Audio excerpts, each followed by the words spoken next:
오늘 우리에게 주시는 하나님의 말씀은 예레미야 39장 1절부터 18절까지 말씀입니다. 예레미야 39장 1절부터 마지막 절까지 말씀을 저와 여러분들이 한 절씩 교독하겠습니다. 유다의 시드기야 왕의 제9년 열째 달에 바벨론의 느부갓네살 왕과 그의 모든 군대가 와서 예루살렘을 에워싸고 치더니 시드기야의 제11년 넷째 달 아홉째 날에 성이 함락되니라. 예루살렘이 함락되매 바벨론의 왕의 모든 고관이 나타나 중문에 앉으니 곧 네르갈 사할의 셀과 삼갈레부와 내시장 살스김이니 네르갈 사할의 셀은 궁중 장관이며 바벨론의 왕의 나머지 고관들도 있더라.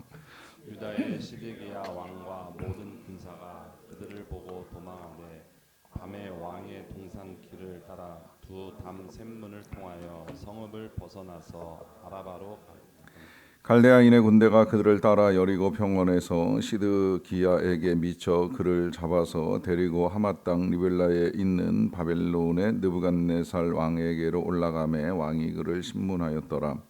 바벨론의 왕이 리블라에서 시드기야의 눈 앞에서 그의 아들들을 죽였고 왕이 또 유다의 모든 귀족을 죽였으며 왕이 또 시드기야의 눈을 빼게 하고 바벨론으로 옮기려고 사슬로 결박하였더라. 갈대아인들이 왕궁과 백성의 집을 불사르며 예루살렘 성벽을 헐었고 사령관 느부사라단이 성중에 남아있는 백성과 자기에게 항복한 자와 그 외에 남은 백성을 잡아 바벨론으로 옮겼으며 사령관 느부사라단이 아무 소유가 없는 빈민을 유다 땅에 남겨두고 그 날에 포도원과 밭을 그들에게 주었더라. 바벨론의 느부갓네살 왕이 예레미야에게 대하여 사령관 느부사라단에게 명령하여 이르되 그를 데려다가 선대하고 해하지 말며 그가 네게 말하는 대로 행하라. 이에 사령관 느부사라단과 내시장 느부사스반과 궁중장관 네르갈 사레셀과 바벨론 왕의 모든 장관이 사람을 보내어 예레미야를 감옥들에서 데리고 사판의 손자 아히감의 아들 기다랴에게 넘겨서 그를 집으로 데려다가 하매 그가 백성 가운데에 스탑니다.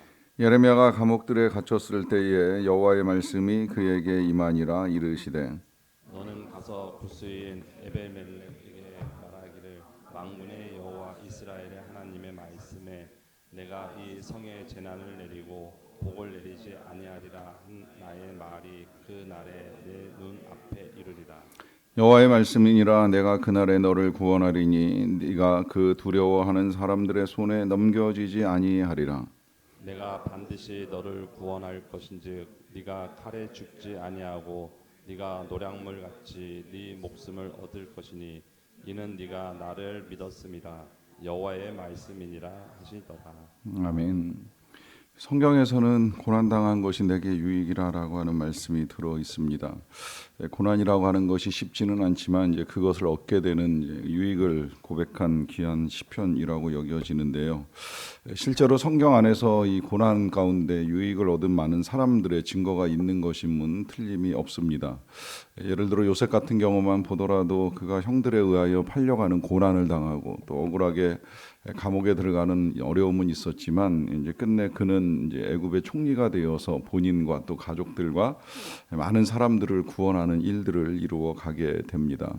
또 모세도 광야에서 긴 세월의 고난을 보내기는 했지만 이제 후일에 그는 하나님께로부터 부르심을 받고 애굽에 있는 이제 이스라엘 민족을 건져내는 역할을 감당하면서 성경상 예수님을 제외하고는 최고의 지도자라고 하는 자리매김을 하게 되지요.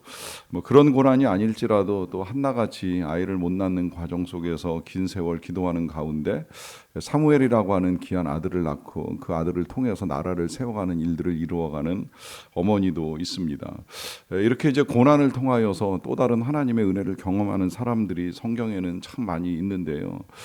그렇다고 해서 모든 사람이 고난을 유익으로 바꾸지는 않는다라고 하는 것입니다. 문제는 이 고난 가운데 어떠한 삶의 태도를 취하느냐라고 하는 것이 이제 굉장히 중요하게 되는데, 오늘 본문에서는 이제 여러 어려움을 겪는 사람들의 모습을 우리에게 보여줍니다. 이 어려움은 전쟁이고, 전쟁은 예루살렘이 함락되고 이스라엘이 패하는 것으로 끝나게 되는데요. 이 전쟁에 관한 설명 중에 이 유다 시드기야 왕의 제9년 열째 달에 바벨론의 느부갓네살 왕과 그의 모든 군대가 와서 예루살렘을 에워싸고 치더라 하는 말씀이 있습니다.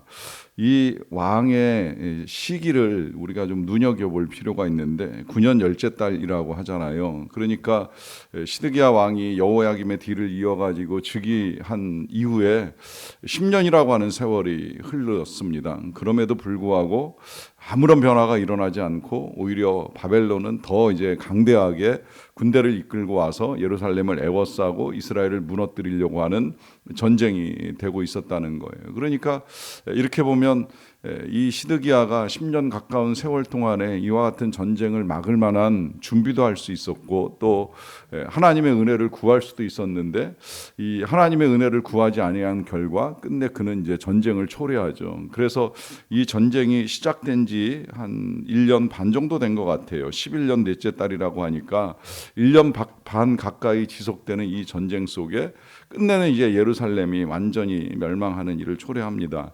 생각해 보면 이 전쟁이라는 게 시작하기도 어렵지만 끝내기도 어렵다는 걸 우리는 이제 요즘 뉴스를 통해서 많이 봅니다. 러시아와 우크라이나 전쟁도 그렇고 또 이스라엘 땅의 전쟁도 어느새 1년 반 세월이 흘러가고 있는데 전혀 종전의 기미가 보이지 않고 있습니다. 그러니까 한번 전쟁이라고 하는 것이 터지면 이제 그만큼 긴 세월 동안 진행이 되고 그 진행되는 과정 중에 국민들의 고통은 이루 말할 수가 없는 거죠. 더구나 이 예루살렘의 전쟁은 성을 에워싸고 출입을 봉쇄한 상태에서 버틴다고 버티긴 했지만 뭐 그 버티는 것이 지속될 수는 없는 거잖아요. 그러다 보니까 이제 시드기야 왕이 마지막에는 결국 신하들을 이끌고 성을 이제 탈출을 하게 됩니다. 오늘도 샘문이라고 하는 표현이 나오는데 아무도 모르는 이제 이 길을 통해서 어떻게든 살아보겠다고 자신의 살 길을 찾아 예루살렘을 탈출해서 도망을 가는 상황까지 이르게 된 것입니다. 문제는 채 50km도 가지 못해서 오늘 여기 아라바라고 하는 단어가 나오는데 성경에는 이 아라바라고 하는 단어가 실제로 아라비아 반도를 이제 표현할 때도 있지만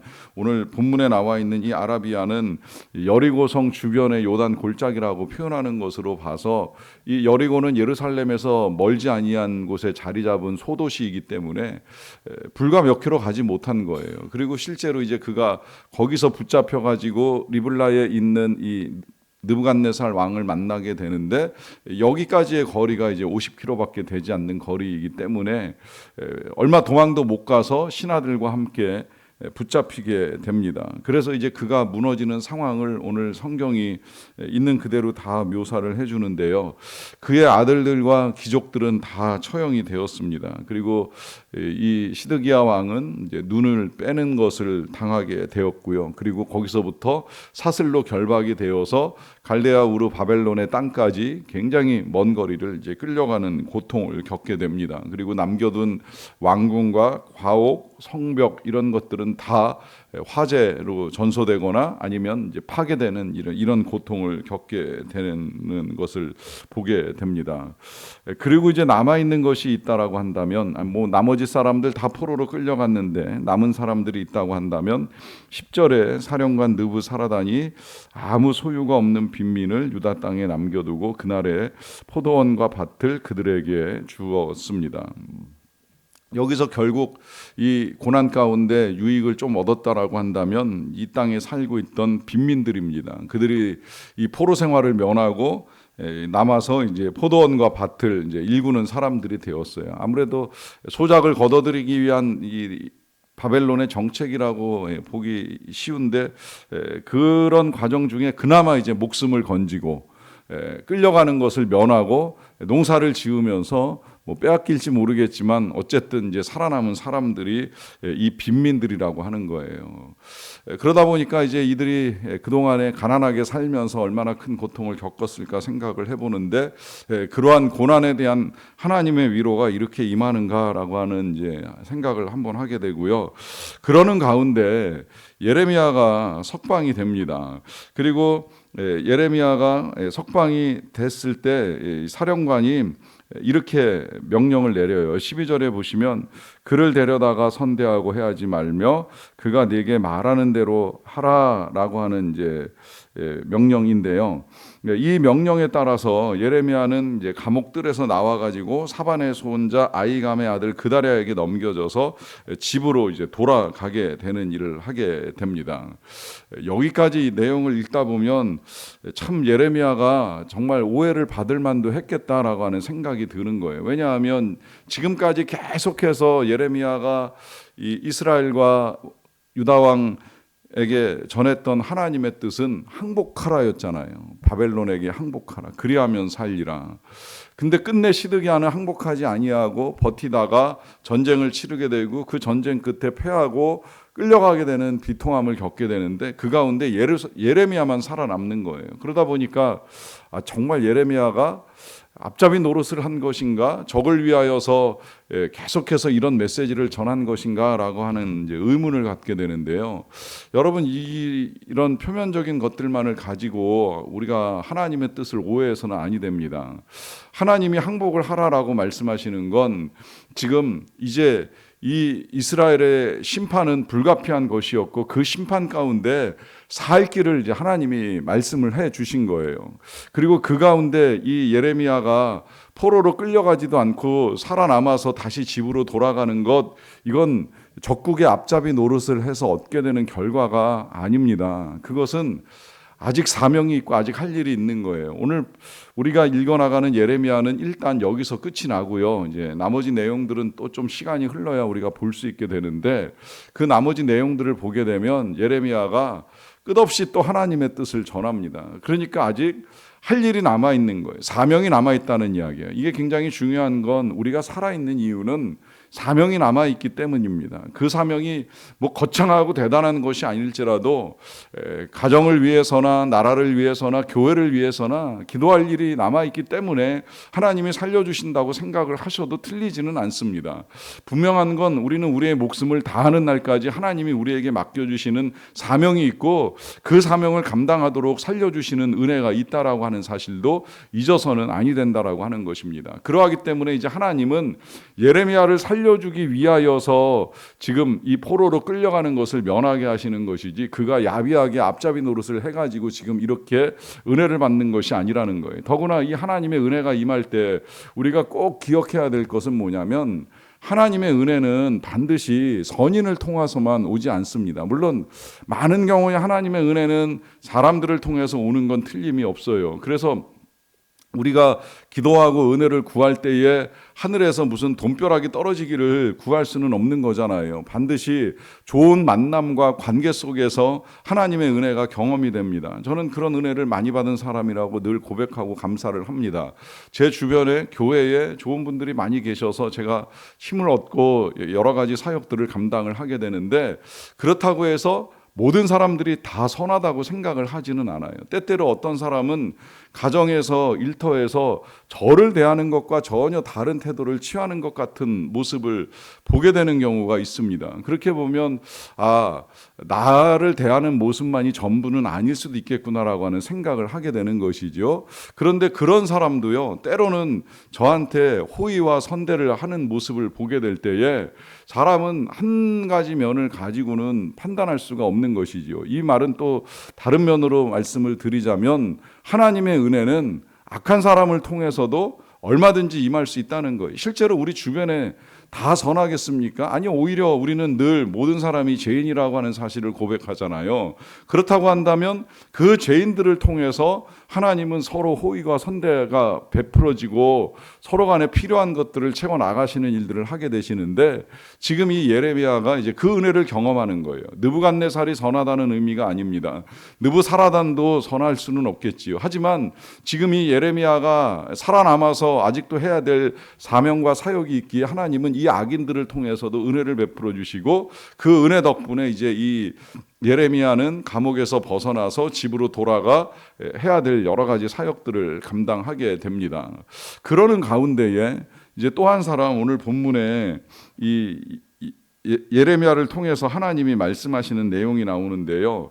16절을 보시면 하나님의 말씀입니다. 너는 가서 구스인 에벤멜렉에게 말하기를, 만군의 여호와 이스라엘의 하나님의 말씀에 내가 이 성에 재난을 내리고 복을 내리지 아니하리라 한 나의 말이 그날에 내 눈앞에 이루리라 하십니다. 이 말씀은 예레미야가 아직 전쟁 중에 감옥에 갇혀 있는 상태에서 받은 계시인데요. 그러니까 전쟁이 끝나기 전에 이제 들은 말씀을 가지고 감옥에서 나와서 이제 전달을 하는 거예요.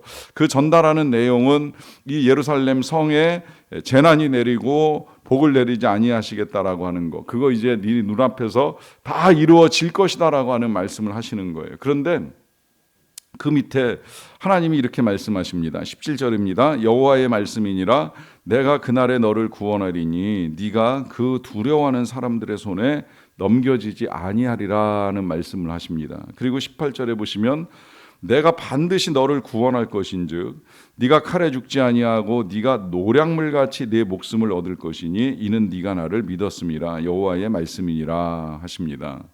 무슨 이야기예요? 지금 이 구스인 에벤멜렉이라고 하는 사람이 이 예루살렘이 멸망하는 중에 죽지도 않고 또 끌려가지도 않고 구원함을 받게 될 것이라고 하는 약속을 하나님이 주시는 거예요. 그 약속을 주시는 이유가 이제 본문에 나옵니다. 그 본문에 나오는 이유는 이 에벤멜렉이 하나님을 믿었기 때문이다라고 하는 말씀을 하지요. 그런데 에벤멜렉이 어떻게 하나님을 믿었는가에 대한 이제 내용을 우리가 다는 알 수 없지만 한 가지 알 수 있는 사건이 오늘 우리가 읽기 전에 주말에 읽었던 이제 말씀 속에 들어 있습니다. 그것은 예레미야가 구덩이에 던져지는 일이 있었어요. 그 구덩이는 물 없는 진창이라고 표현이 되어 있습니다. 그러니까 마실 물을 구할 수는 없지만 땅이 질퍽거리는 아주 더러운 곳에 예레미야가 이제 던져지는 일을 당하게 되었는데요. 그러다 보니까 이제 큰 고통 가운데 놓여 있는 거예요. 그런 가운데에 시드기야 왕을 찾아가 가지고 예레미야를 저렇게 두면 안 됩니다. 건져내야 됩니다라고 하는 간청을 하고 허락을 받은 사람이 이 구스인 에벤멜렉인 거예요. 그리고 그가 간청하는 것이 이제 왕에게 허락이 되어서 이 에벤멜렉이 몇 사람을 데리고 옷을 수십 벌 가져가 가지고 그 옷들을 다 연결해서 밧줄을 만든 다음에 예레미야에게 던져주고, 예레미야가 그거를 이제 이 겨드랑이와 가슴 사이에 끼고서 이 구덩이에서 건져 올림을 받게 되는 은혜를 얻게 됩니다. 그 사건이 있은 다음에 이제 하나님이 예레미야에게 하신 말씀이 바로 이 말씀이에요. 다 세상을 떠날지라도 구스인 에벤멜렉 이 사람만큼은 살게 될 것이라고 하는 약속이죠. 여러분, 여기서 이 에벤멜렉의 믿음이 무엇이겠습니까? 이 에벤멜렉의 믿음은 하나님의 말씀, 그리고 그 말씀을 전하는 사람을 귀하게 여기는 믿음을 가지고 있었다라고 하는 거예요. 여기서 이제 우리가 더 눈여겨봐야 될 것은 뭐냐면, 이 사람 이스라엘 사람 아닙니다. 유대인 아닙니다. 구스인이라고 성경이 밝힙니다. 이방인입니다. 근데 그 이방인조차도 지금 하나님의 말씀을 전하는 예레미야의 말씀을 귀담아 들었다는 거예요. 허투루 듣지 아니하고 그의 말씀을 귀히 여기기 때문에 그를 귀히 여기는 모습을 보여주는 것이 아니겠습니까? 그런 걸 하나님이 믿음으로 보시고 이런 나라가 어려움을 겪을 때에 그에게 유익을 허락해 주시는 것이죠. 오늘 본문에는 참 수많은 사람들이 등장해요. 우리에게 잘 알려진 시드기야나 예레미야나 이 에벤멜렉뿐만이 아니라 이름 없는 빈민들까지도 열거가 되어 있었는데요. 여기 이 사람들 다 한결같이 전쟁이라고 하는 고난을 겪는 중에 누구는 유익을 누리고 누구는 끌려가고 눈이 빠지고 자식들을 잃게 되는 일까지 겪는 고통을 보게 됩니다. 여기서 이제 우리가 어떤 고난 앞에서도 어떤 태도를 취하여야 하는 것은 더욱 분명해지는 것이지요.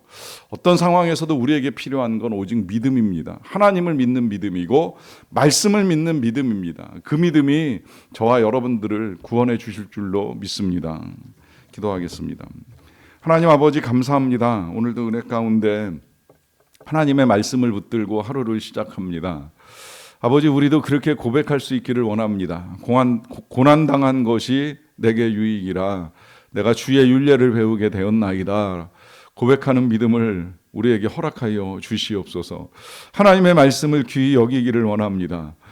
사람을 통하여 전해지든지 성경을 통해서 읽게 되든지 묵상을 통해서 깨닫게 되든지 더욱 하나님의 말씀을 귀하게 여기며 이 말씀에 믿음을 가지고 믿음으로 살아가는 우리의 삶이 되기를 원합니다.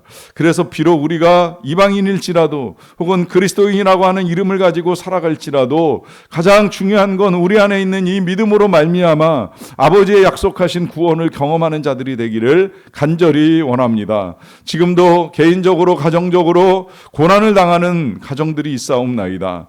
긍휼히 여겨 주시옵소서. 마음의 상처와 육신의 질병 또 영혼의 고통에 이르기까지 그리고 재정의 궁핍함과 그 밖에 여러 가지 어려움들을 헤아리시는 하나님께서 각 가정에 필요한 은혜를 내리워 주시옵소서. 주의 은혜 가운데 공급해 주시기를 원합니다. 주의 은혜 가운데 채워 주시기를 원합니다. 주의 능력으로 치료하여 주시고 강건하게 하여 주시옵소서. 우리에게 생명이 다시 회복되고 또 건강한 나날들이 이어진다고 한다면 이 날들이 헛되이 낭비되는 날들이 되지 아니하게 하여 주시고 예레미야와 같이 아름다운 사명의 시간, 사역의 기간들이 되기를 간절히 원합니다. 이를 위하여 주신 이 모든 것들을 개인의 유익만을 위하여 헛되이 낭비하지 않도록 도와주시고 하나님의 은혜 가운데 합력하여 선을 이루어가는 아름다운 역사를 경험하며 나아갈 수 있도록 도와주시옵소서. 하나님, 우리나라에는 정치적 혼란으로부터 경제적 기근과 전쟁의 위협에 이르기까지 많은 것들이 재난으로 다가오고 있는 이 시대에